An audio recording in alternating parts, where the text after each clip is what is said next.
Welcome to the Unscripted Podcast. My name's Corby LaCroix, and the song you're hearing right now is called Great and Mighty One, available on Spotify, iTunes, or wherever you get your music.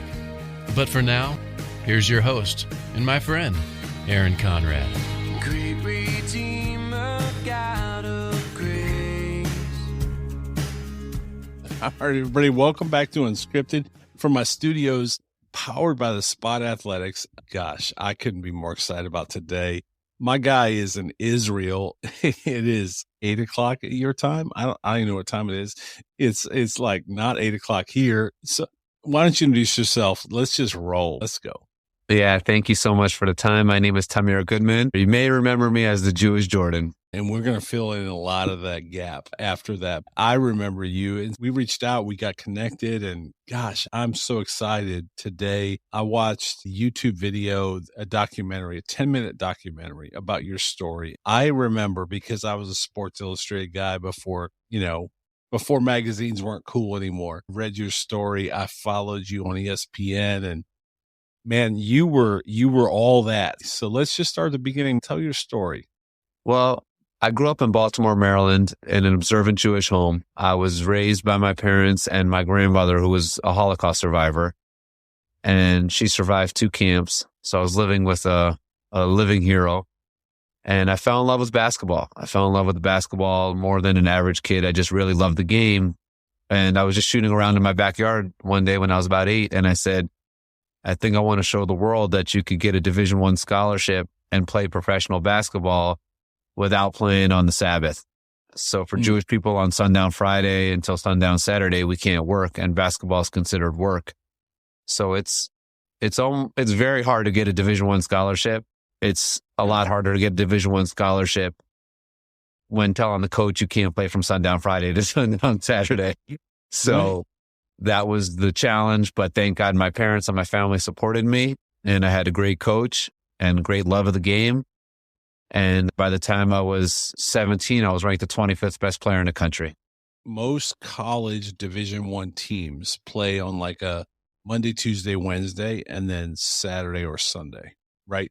That's how schedules roll out, right? You committed to Maryland, who would probably play on a Monday, Tuesday, Wednesday, Saturday, Sunday. You're one of the top Division I prospects, which a lot of kids dream about. You committed to a Division I program, and yet it did not align with your core being, which I want to get to later.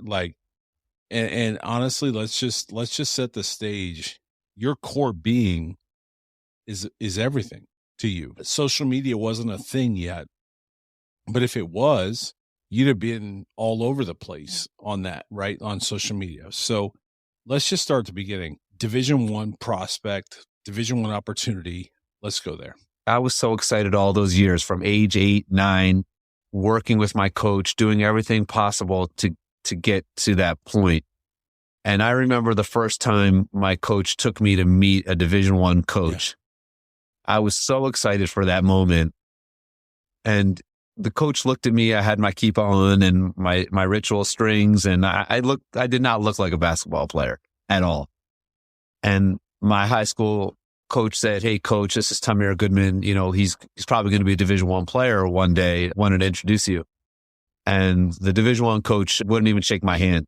Kind of like, "Why are you wasting my time showing me a kid like this?" So I walked away. I was pretty crushed. You know, I was about to cry. And my high school coach, looked at me and he said, "Tamir, pick your head up." I said, "Why?" He said, "Because I promise you, if you keep doing what you're doing, he's going to recruit you one day." Right. And he was right. But by that point, I already had a lot of Division I offers 1 year later from that moment. And I went to my first invitational camp. I got there as a curiosity. I ended up leaving as an all-star. And by the time I was like November, December of 11th grade, I was getting a lot of offers in the mail every day. And then we got the call from University of Maryland on a Thanksgiving tournament. And they came to watch me play. I was playing at all boys yeshiva, only 60 kids in the whole school. No one's ever played college basketball in the school's history. And after one game, they offered me a 4-year full athletic scholarship to join. And It was a tournament. We won, we advanced, and coach said, you know what? I already offered you the scholarship. I'm just coming back tomorrow because I like watching the way you play basketball. And that was an amazing moment. And I committed, but on one condition, that I wasn't going to play on the Sabbath. And originally they said they would do everything possible to accommodate me, and my life changed overnight. I had 700 media requests that week. ABC, NBC, CBS, Jerry Seinfeld did a full skit about me on Saturday Night Live. It's hard to even imagine how much media attention. And that's really how the story started. For the audience, is Friday to Sunday. Is that right? Sundown Friday to sundown Saturday, correct. So basically from sundown Friday to sundown Saturday, you work in instead of out, meaning like all week, it's like the world's kind of controlling us. We feel so overwhelmed.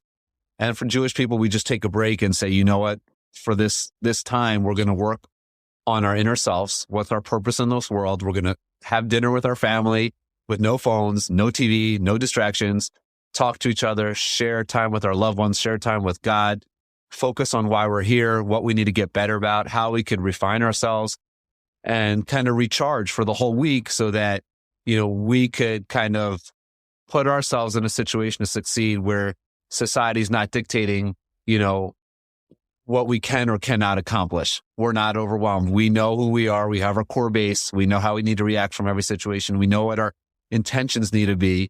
And it kind of just like brings you back to your soul, the Sabbath, the root of it. And if you look at college basketball and the scouting reports and the intensity, it just doesn't fit into the same energy of that time of week. And for me, my relationship with God, that was more important than playing for, I guess at the time, they were the number one team in the nation. They won the national championship. I would have been on that team. So was that I'm trying to remember who was on that team. Juan Dixon, Steve Blake, exactly. Chris Wilcox, Ron Baxter. Gary Williams was the coach.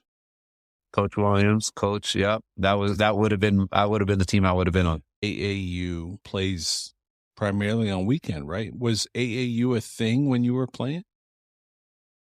Well, my high school coach did not like AAU. He did not like the style of play. And so I played in total maybe 3 AAU games my entire high school. My coach would much rather me playing with college guys. Like that's what we would do. Like go to open runs with college guys. He's like, that's where you learn the game. So we spent a lot more time doing that than AAU. And so it goes back to the belief I've been told by many major league talent coaches and other things, just be good. Like, just be good.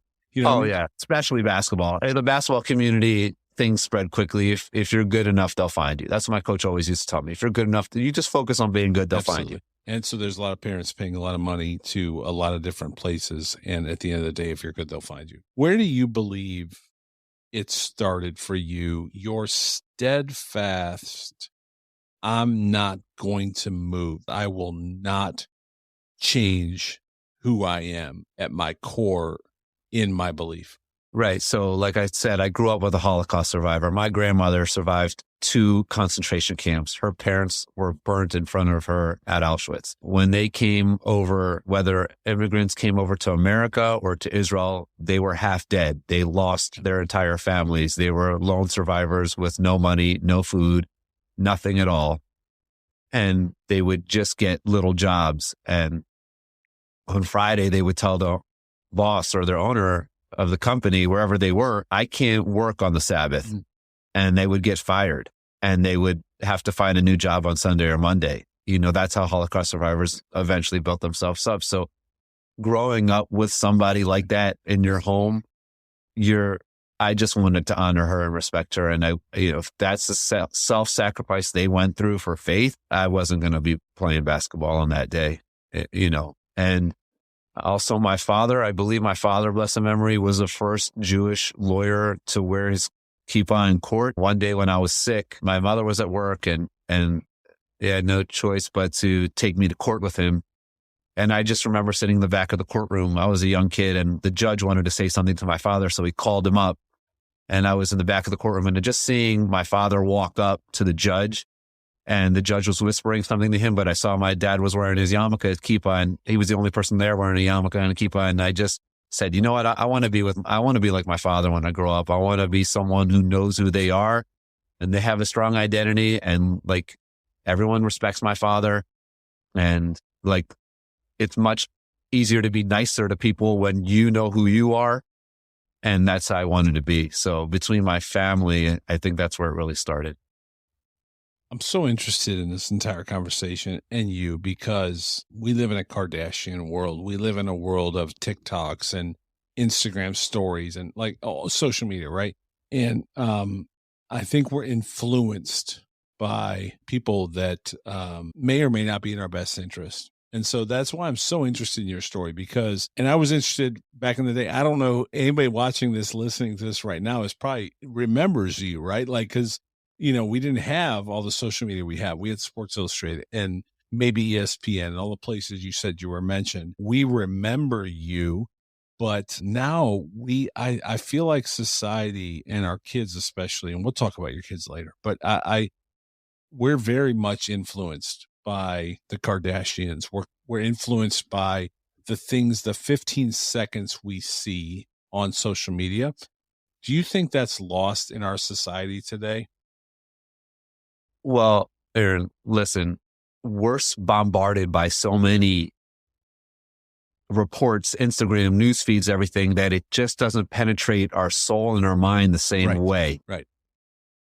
In other words, when I was a kid and I would watch an NBA game, that was it. You saw it, you had to put it in your mind and heart, whatever that move was, and then go in your backyard, and it was inside, and you just worked on that move, whatever you saw, and it became part of you. It was deeply, if you read a magazine back then, it was part of who you were. Like my wife grew up in Cleveland.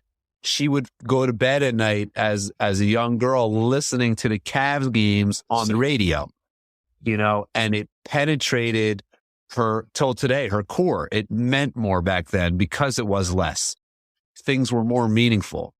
So I think it was easier back. I think the word is authenticity. Things were a lot more authentic.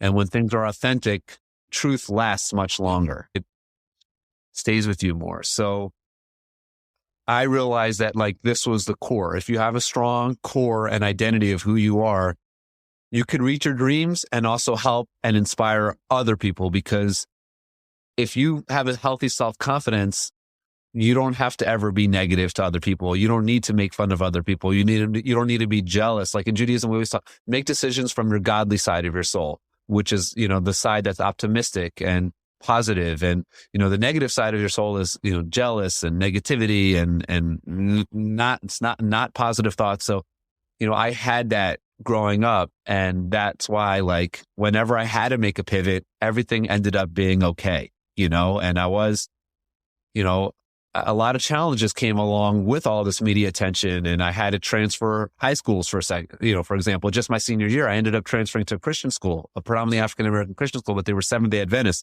They don't play basketball on the Sabbath either. And I was able to transfer to another school. I'm the only Jewish kid in the entire school. And yet I established relationships there till today where I'm super close, like family with the people from that school. And then I eventually go to Towson, who does change the schedule for me. And I room with a Muslim basketball player named Muhammad.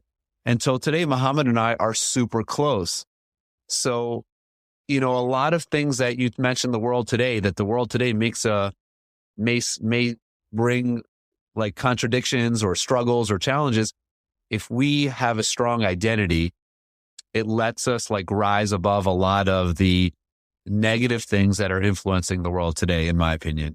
And I thank God that I grew up in that type of environment. Well, I could tell you, we had, a number of technical challenges getting this together. We were on the phone, and you're in Israel, so we were making a national call. We were jumping through a lot of hoops to make this happen today. And the whole time you're like, it's all good, man. It's all peace. Like I'm good.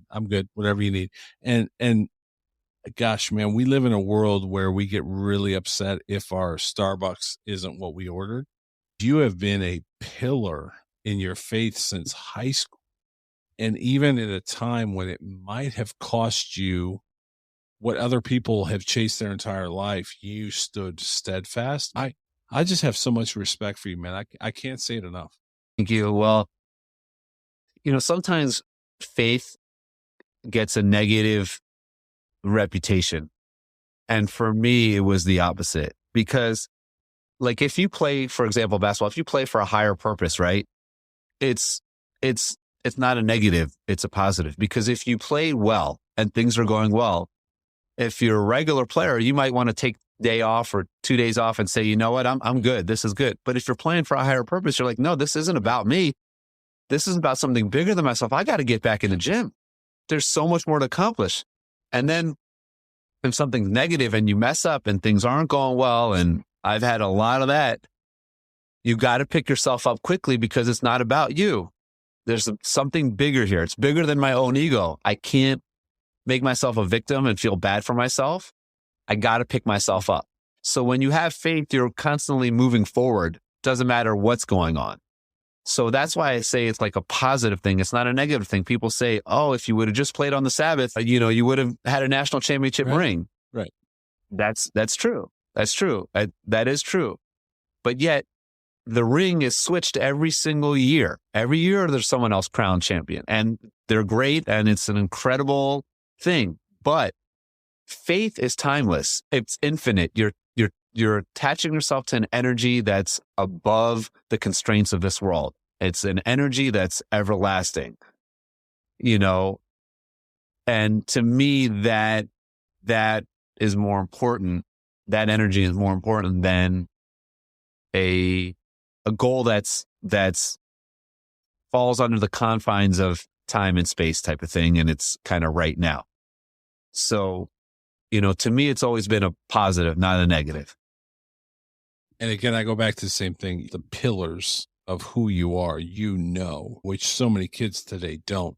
I think they're swayed by a lot of things, and we can get a whole nother conversation there. But you knew who you were, despite all the press and publicity and, Sports Illustrated naming you something, right? You knew who you were and you stayed steadfast. But the challenges, as if all the things that you were already at your core saying, I'm not going to do any of these things, the challenges continued. So you had knee injuries, the university you picked, things like that.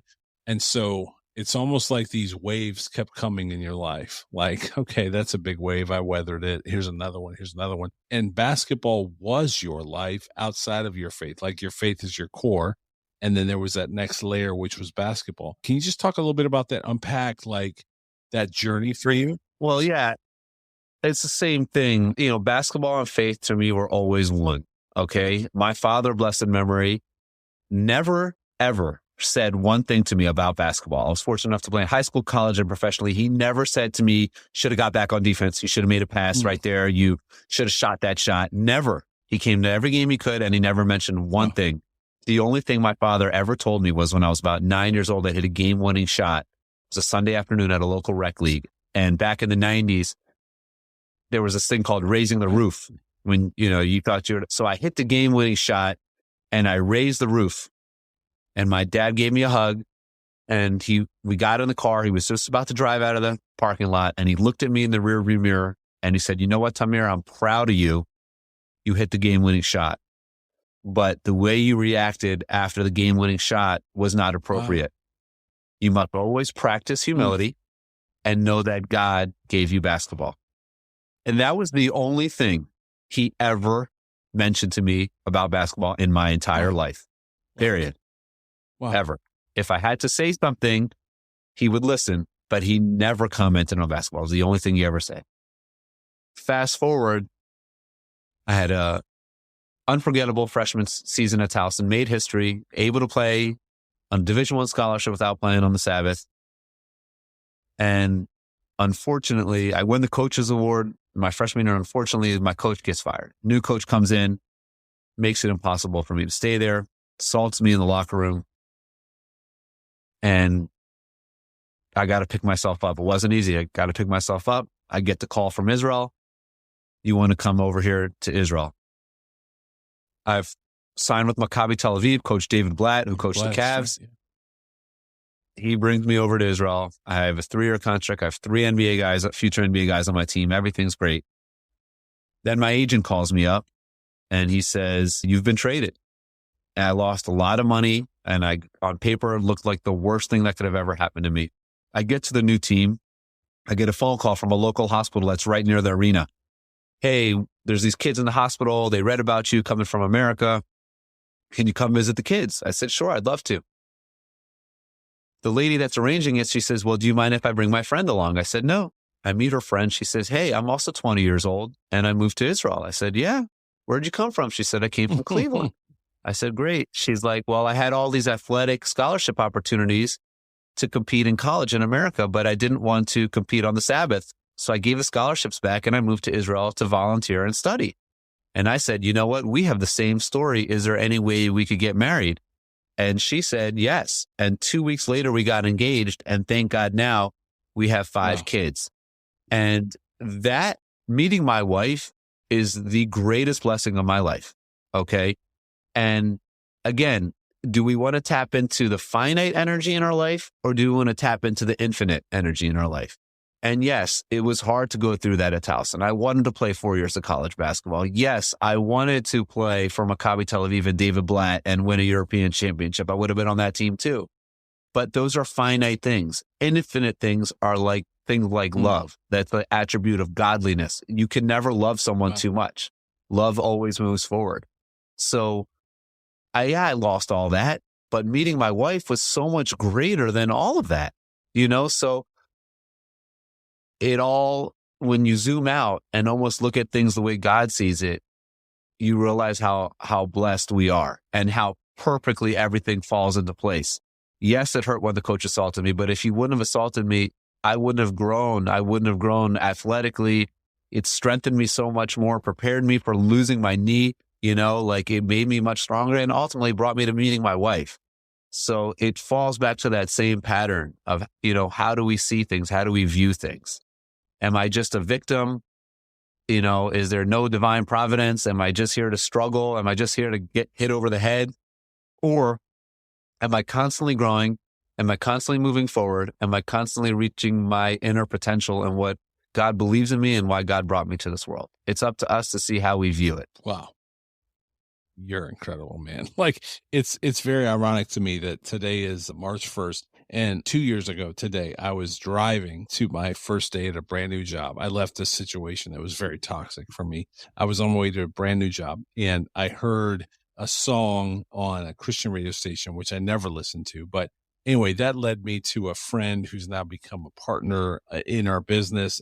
Like when we zoom out, we want to zoom in, I think is what you're saying. Like we want to zoom in. We want that micro. We want the details, man. When we zoom out, golly, it's incredible. And today I'm celebrating that 2 years later, I'm talking to you on this podcast and being blessed by the minute with everything that you're saying to me. I mean that genuinely, dude. It's unbelievable because of 2 years ago, and that's 2 years. I think we want to microwave everything. We want to microwave our faith. We want to microwave what God's doing in our life.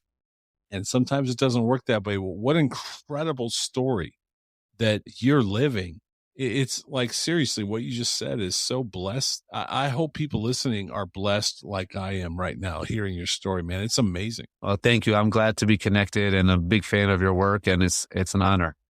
And, life's about relationships. I love meeting people. Every single person that wants to meet, I say yes. Right. And so many times I meet with people where you seem like there's no connection here. I'm in the sports industry. This person's in whatever. It doesn't matter. We're all one. The more diverse the world is, the more diversity it is, the more one we really are at our core.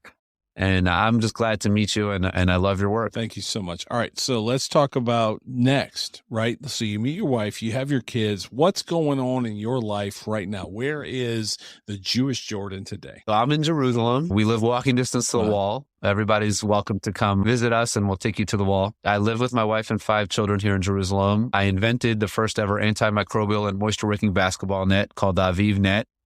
So we're nationwide at Dick's Sporting Goods in America, and it's just an incredible product. It drives the ball 11 times more than a standard net, so the ball's not as slippery during the game. And then we have advertising components, customization options on the net. So companies, if you think about it, when somebody scores, the greatest real estate is the net, not the top of the backboard where people are advertising, not the pole where people are advertising, but like everything's watched on the internet now in slow motion. So companies now could, put their logo on the net, or families or customizations. So thank God for that. I'm director of sports for a fan engagement company called Fabric. The NBA, we were just using our technology at NBA All-Star Game in Utah. So that was really great. We had great success there. It was so great to reconnect with so many people in the basketball community that I haven't seen in many years. And I do a lot of unity clinics through Fabric where we bring different kids together from different backgrounds. So we did one in Baltimore for the African-American and Jewish community. We did one in Utah for the Mormon and Jewish community. I'm flying to Chicago on the 13th, again, to bring together kids from the inner city. It's just all kids together through this game of basketball. Eddie Curry's joining me, my dear friend. And then we'll be doing it in Jerusalem this summer with Arab kids and Jewish kids and kids from the Ethiopian game, just using this game of basketball. To every physical thing in the world, there's like a holiness behind it, a spirituality. And to me, the spirituality of basketball is its power to unite people. There is no other platform in the world that could bring people together like the game of basketball, in my opinion. And it continues to prove that over and over again. And I believe that that is a big mission of mine in life. I'm a kid that grew up in an observant Jewish home, graduated from a predominantly African-American Christian school, roomed with a Muslim basketball player in college. And that has been such a blessing to me in my life. And I just want to give it to as many kids as possible. The greatest thing to me is to see at camps, where you bring kids together that probably would have never met. And now they establish long-term friendships for life. And, that to me is the holiness of basketball. We almost have to do 2 episodes because I just remembered a very key point of your story. And I love everything you're doing now. And I think this all ties together. There's a story about dyslexia in there. But what I want to really not gloss over is the fact that God's blessing you in the area he blessed you with future opportunities. So I want to make sure our audience supports you. So let's get all the links before we shut it down today. But that said, there's an area as if you didn't have enough challenge and things that you've fought through. Dyslexia, which, I was raised in the 80s. And we didn't live in a world where dyslexia was identified. You were just not good at taking a test, or you were just not smart. So that was my story. I got 13 on my ACT, as many people listening know. My daughter my youngest now lives in a world where, thankfully, she's given more time on tests, and she understands who she is because it's been labeled. So let's talk about dyslexia, if you don't mind, for just a quick minute. Yeah, no, this is a huge part of my life. I have a new book coming out about this specifically to inspire kids, and a big part of my movie that's coming out is about the dyslexia. And I just want to give a shout out to my coach first and foremost, because I had a lot of scholarship offers, and the secret was that I wasn't going to be able to pass my SATs because of how severe my dyslexia was. And my coach made me feel so good. And he used to go like this. I used to do my homework at his house. Just go down to the basement, all right, and write as you talk. And then I'm going to come down there and check it. And he made me feel normal. He made me feel okay. And that's how I started picking myself up. And then I started running camps and clinics already at that age so that I could pay for private lessons for an SAT tutor who helped me. And I eventually did pass. But on the basketball court, basically when you're really dyslexic, so a part of your brain needs to work a lot more. It needs to compensate a lot more than a typical brain. And when you keep exercising that part of your brain, it simply allows you to see things differently and be more creative. And that was my superpower on the court. I remember coaches saying, we don't throw this type of pass in basketball. That's a dangerous pass in basketball. But eventually my coaches would say, for you, it's okay. Because I would just see it differently. Because my dyslexia was so strong, I would see guys open before they even knew they were open. And that was my confidence on the court. Basketball is all about confidence. So people go on the court, what do you bring into the court? I got on the court thinking like, I'm going to get these guys the ball exactly where they need it and put them in a situation to succeed. And then my teammates loved playing with me and I loved playing with them. And it was like so positive. So my dyslexia ended up being a superpower. yes, I need help. I need help with reading and writing, and think my wife has her master's degree in literature. So like I know when I need help, and thank God she's always there to help. But at the same time, I'm not a victim, and I know what my strengths are. And we find our identity through our challenges. Okay. God doesn't give us our challenge for no reason. There's some type of hidden blessing in there. There's some reason. And God knew that one day I was going to work with thousands of kids at camps and clinics. And the only way I could inspire them is if I had a lot of the same challenges that many of the kids that I deal with have. And then it brings us closer, and then I have a better chance of uplifting them. And, that's kind of my calling in life through basketball now. And it would have never happened had it not been through my learning challenges, and also losing my knee at the height of my career. That just made me a much more sensitive and caring person. So when I run into a kid now that says, I'm struggling with this or that, I say, I know what it feels like. I'm empathetic. I feel you. And if we don't have empathy for ourselves and for others, it's very, very hard to move forward or to help other people to move forward. And my challenges made me, much more empathetic. So yes, if I would have stayed healthy, I probably would have had better statistics. And most people on the street would say, oh, talk better about my career, instead of most people oftentimes think like, oh, he was, overhyped or whatever like that. And, but I don't know if that would have, if I would have stayed healthy, had I reached my potential as a person. So the challenges are my superpower, basically, because they help me reach my inner potential and what God saw in me when he decided to bring my soul to this world.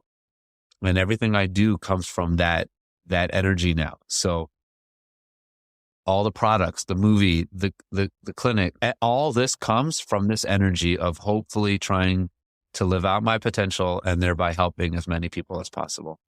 In a world where we are so easily influenced, especially a TikTok world, like we're so easily influenced by social media and our things. Man, you put your stake in the ground. And you said, I'm going to be steadfast to this. And even when the storms came, you stayed true to what you believe. And I everything you just walked through, and the challenges that came, those are the storms that came into your life, whether it was all the things we've talked about, dude, you have stayed firm. And eventually God said, okay, I'm going to bless you with a bride and, your kids, and all that you get to do today. Those are all blessings. And that's what you've said, that these are, you said that. I'm repeating back. I think essentially what you've said is, man, God has blessed you. It is never how we draw it up. It's not, it's because it's not our story, right? I don't know. Yeah, I feel so blessed every single day, every single second. The most important moment in the world is the moment that's happening right now. And there's an old Jewish teaching, I have it hanging up over my dining room table over here, where our rabbi says, I'm translating it, God, I don't want the world. I don't want the benefits of the world to come. I don't want the rewards of service. I only want to be with you, meaning the relationship is the most important part. And to me, it's just like living a meaningful life. The relationship itself is the greatest reward, is the blessing, being in that moment, because it's so alive. It's so organic. It's so who we are and our inner self. So, I just feel thankful to God for the relationship. I'm not looking for the rewards. I'm not looking for the benefits. The relationship itself is the greatest thing. It's like, imagine if you have someone has courtside seats to the Knicks, and, you're going to be their friend just so they could take you to the Knicks game one day. Though that's not a real relationship. That's not a real, that's selfishness. And then you're losing out on this incredible relationship, the relationship itself could be the ultimate blessing. And so I try very hard to look at the world that way. It's not lost on me that your greatest asset was that you had incredible vision. If anybody doesn't know that, go back, watch YouTube videos. Dude, you were making play. Back to your point about what coach would say to you, you were seeing things develop. And you're doing that now in your life as well. I feel like you still have that vision. You still are locked in, and it is a super dyslexia. It has a negative connotation to it. And at the end of the day, it is a blessing. It is a superpower when we understand how to use it the right way. You're using it the right way. And so, I'm so blessed by our conversation today. For everybody listening, what are the links? How can they find you? How can they follow you? How can they support you? Thank you. Yeah, I'd love to be in touch with as many people as possible. So all my social media handles are my name, Tamir Goodman. To order, for our nets, they're at avivsports.com. For Fabric, the fan engagement company, it's fabric.space. And I'd love to be in touch with anyone if I could ever help in any way possible. My strongest strengths are in basketball. I'm blessed to connect people. I know a lot of people in the basketball world. And if I could ever help anyone, please feel free to reach out. And if you ever come to Jerusalem, please feel free to be in touch. And please look out for my book and movie. And if you could also get a net at your local Dick's Sporting Goods as well. But if you want to customize it, avivsports.com. It's AVIV Sports, right?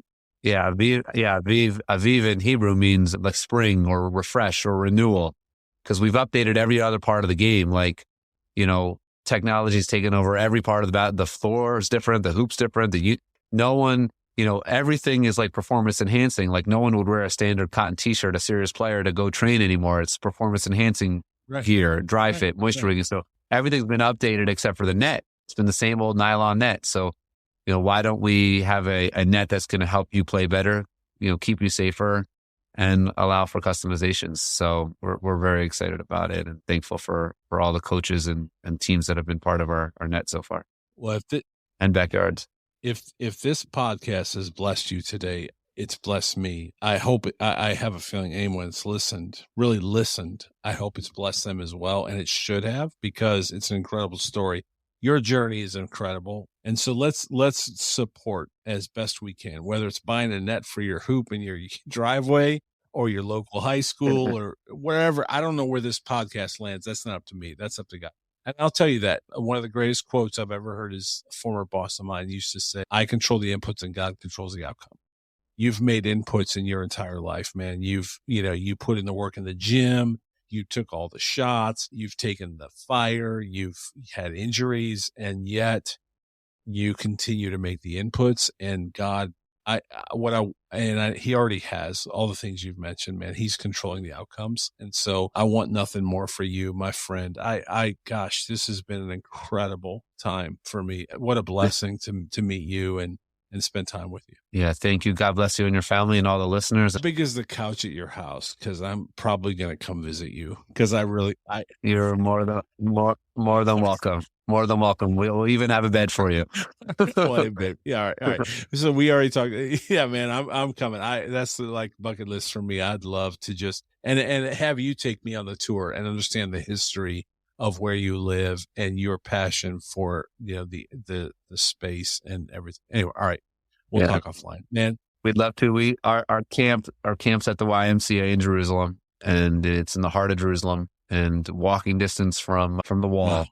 So let's make it happen. And actually, there's an old gym. I took Jay Billis there last summer to our gym. The architect who built the Empire State Building in New York took a boat over to Israel and built the most beautiful gym at the YMCA in Jerusalem. Same architect that built the Empire State Building, built the gym at the YMCA in Jerusalem. It's so beautiful. So I'd love to show you around. Well, may God continue to have his hand on your life, your family, your children. I'm challenged, and I hope I can be that way someday. I really do. No, we're all growing every day and trying to reach our best. And by talking to each other and being there for each other, that's the best way to do it. So I'm glad to be in touch with you, my friend. One last time, where are the links? Where can everybody find you? avivsports.com, tamirgoodman.com, fabric.space, Tamir Goodman on any social media, Instagram or LinkedIn, anything like that, Twitter, anything. Yeah, everybody just follow him. Give my guy a lot of support. Man, I appreciate you so much. Thanks for reaching out, brother. Thank you. I appreciate you. God bless, Aaron. Thank you. All the best. Thanks for joining us for another episode of the Unscripted Podcast with your host, Aaron Conrad. Make sure to like, share, follow, and review on your favorite podcast platforms. Also, make sure to check out my song Great and Mighty One on Spotify, iTunes, or wherever you find your music. We'll see you next time on Unscripted with Aaron Conrad.